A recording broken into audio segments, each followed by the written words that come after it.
ऐसी ऐसी डील जिसने हथियार की दौड़ को नई रफ्तार दे दी है। कुछ ऐसा समझौता जिसे देख करके दुनिया की कई राजधानी चौकन्नी हो चुकी है। यानी कि दुनिया में इस बात को लेकर के हलचल फैल चुकी है कि आखिर में किस देश के पास किस तरीके के हथियार हैं। और एक ऐसा वक्त जब मिसाइलें सिर्फ सुरक्षा नहीं बल्कि रणनीतिक दबदबा भी तय कर रही हैं। यानी जिसके देश के पास ज्यादा मिसाइलें होंगी वो देश ज्यादा अपना दबदबा दिखाएगा।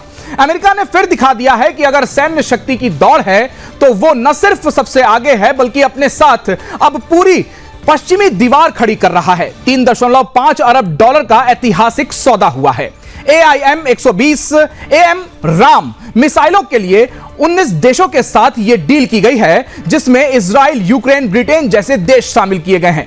आप समझिए इस डील की टाइमिंग को समझना सबसे ज्यादा महत्वपूर्ण है। जब यूक्रेन रूस युद्ध तीसरे साल भी पहुंच गया है, यानी लगातार इस देश के बीच में युद्ध छिड़ा हुआ है, तब ईरान और इजराइल के बीच तलवारें खिंच चुकी हैं। जब चीन की चालें इंडो पैसिफिक में बढ़ रही हैं, तभी अमेरिका ने अपना सबसे भरोसेमंद एयर टू एयर हथियार 19 देशों को देने का फैसला कर लिया है। यानी जिन देशों के पास यह होगा वो अपने आप को शक्तिशाली मानने वाले हैं। AIM-120 AMRAAM कोई आम मिसाइल नहीं है। यह मिसाइल हवा में 1372 मीटर सेकंड की रफ्तार से दुश्मन को चीर सकती है, नस्तनाबूद कर सकती है। दिन हो या रात, बारिश हो या धुंध, AMRAAM का निशाना चूकता नहीं है, अचूक है। अब सोचिए यही मिसाइल F-35 और F-16 जैसे लड़ाकू विमानों से दागी जाए या फिर जमीन से नासमैश सिस्टम से जरिए छोड़ी जाए तो क्या दुश्मन बच पाएगा? बिल्कुल भी नहीं। मतलब दुश्मन जब तक यह सोचेगा कि कुछ आ रहा है तब तक सब कुछ खत्म हो जाएगा।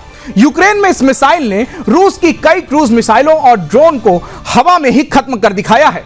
सीरिया में आतंकी ठिकानों को चुपचाप नस्तनाबूद किया है और ईरान, यमन की तरफ से आने वाले ड्रोन अरब सागर में AMRAAM के निशाने पर गिरा दिए गए हैं।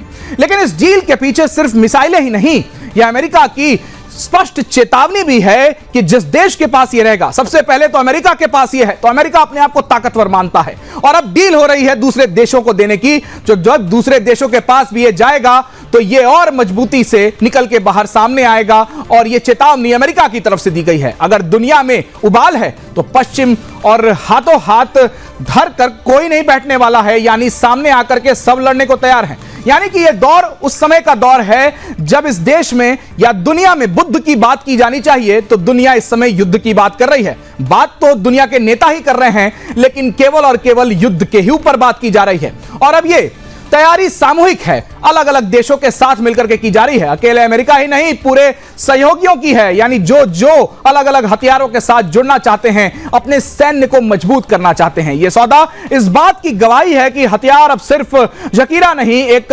डिप्लोमेटिक मुद्रा बन चुकी है। यानी कि अगर टेबल पे बात होगी तो टेबल से पहले हथियारों की डिप्लोमेसी पर चर्चा की जाएगी।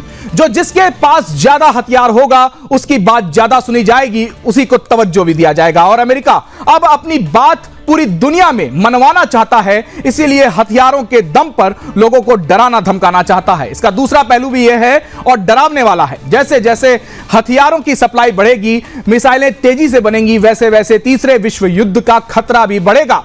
एल्बर्ट आइंस्टीन ने कहा था कि तीसरा विश्व युद्ध बेशक किसी भी हथियार से लड़ा जाए, लेकिन जब चौथा युद्ध होगा तो वो फिर लाठी डंडों से लड़ा जाएगा। लेकिन लाठी डंडों से पहले यहां हथियारों के ऊपर चर्चा की जा रही है। एक चिंगारी, एक गलती और फिर रोकने वाला कोई नहीं होगा। दुनिया तबाही के मोड़ पर आकर के खड़ी हो जाएगी। मिलकर मिसाइलें पूरी तरीके से नस्तनाबूद कर देंगी और मानवता खत्म हो जाएगी। और 20वीं सदी में जिस तरीके से मिसाइलों को तैयार किया गया, हथियारों को तैयार किया गया, उससे ज्यादा आधुनिक अब 21वीं सदी की मिसाइलें बन चुकी हैं। ब्रेक के बाद आपको दिखाएंगे AIM-120 के वो फुटेज जो किसी भी जंग को लेकर के सेकंड्स में सबको खत्म कर सकते हैं, सब कुछ नस्तनाबूद कर सकते हैं। सवाल यह नहीं है कि किसके पास क्या है, सवाल यह है कि अब किसकी बारी है। और अब सवाल उठता है कि क्या अब अमेरिकी सेना का किला भी हिल चुका है, दरकने लगा है? क्या अमेरिकी वर्दी में अब दरारें पड़ चुकी हैं? यानी कि अमेरिकी जो सेना है वो ठीक तरीके से खड़ी नहीं हो पा रही है। खड़ी नहीं हो पा रही है का इन द सेंस इसका मतलब ये मत समझ लीजिएगा कि वो अपने पैरों पे नहीं खड़ी हो पा रही है। यानी कि उसकी जो रीढ़ की हड्डी है वो अब हिल चुकी है। क्योंकि बुधवार की सुबह जो हुआ है, जिसकी उम्मीद शायद किसी को भी नहीं थी, लेकिन खुद पेंटागन ने भी ये कभी नहीं सोचा होगा कि उसकी देश की सेना के साथ ऐसा कुछ हो जाएगा।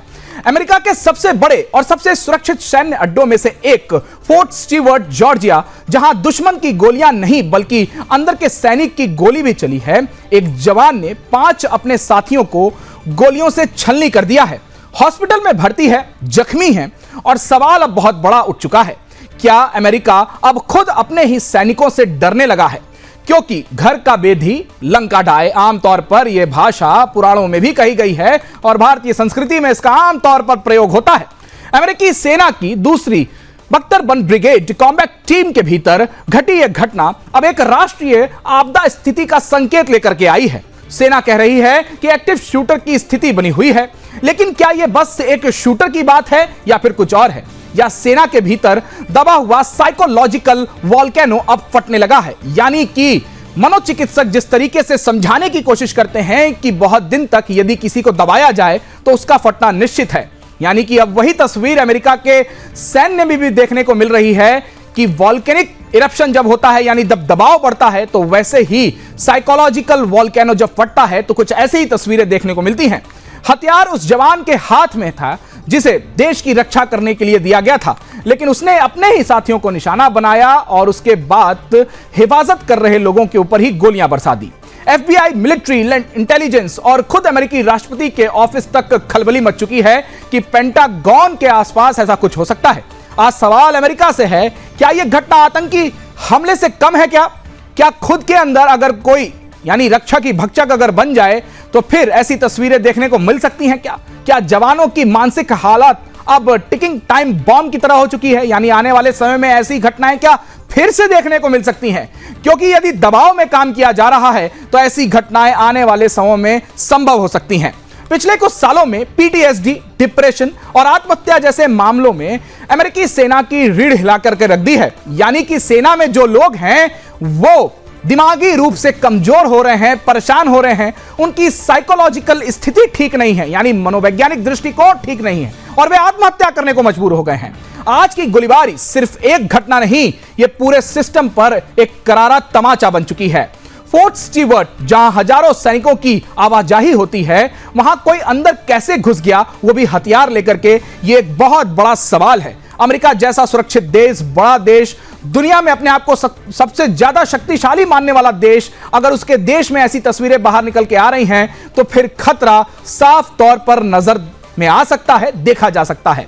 तो यकीन मानिए, आज अमेरिका की सेना खतरे में है, कल पूरी दुनिया भी हो सकती है, क्योंकि जब सबसे ताकतवर देश के सबसे ताकतवर यूनिट के अंदर ही खून बहना शुरू हो जाए तो दुश्मन को गोली चलाने की जरूरत नहीं पड़ती है। यह सिर्फ अमेरिका की सुरक्षा नहीं, पूरी विश्व सैन्य व्यवस्था को चेतावनी है कि क्या उनके देश में भी जो सेना है वो दबी कुचली हुई महसूस कर रही है, जैसा अमेरिका में देखने को मिल रहा है।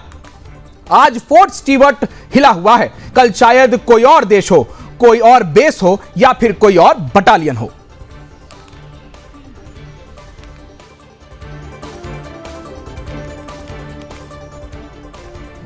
और दुनिया की निगाहें जिस संसद लोकतंत्र का मंदिर मानती है, वहां आज लोकतंत्र की चित्कार सुनाई दी है। इराक की राजधानी बगदाद में संसद के भीतर कुछ ऐसा हुआ है जो न केवल चौंकाने वाला है, बल्कि यह बताता है कि सत्ता की भूख जब धर्म और जाति के चश्मे से देखी जाती है तो लोकतंत्र लहूलुहान हो जाता है। और यह उदाहरण केवल एक देश के लिए नहीं बल्कि संपूर्ण विश्व के लिए है। ऐसा पहले भी देखा गया है कि जब जब धर्म और जाति के अनुसार देश को देखा जाता हो तो फिर पूरा देश अंधा हो जाता है। मंगलवार की शाम इसकी संसद में वह हुआ जिसकी उम्मीद भी नहीं की गई थी, और लोकतंत्र देश को यह कभी भी उम्मीद नहीं था कि उनके देश में ऐसा हो सकता है। सांसदों ने बहस नहीं की, वो लड़े भिड़े, जूते चलाए, गालियां दी और एक सांसद की आंख तक फोड़ दी गई। यानी कि यह सब लोकतंत्र का मंदिर कहे जाने वाले की जगह पर हो रहा है।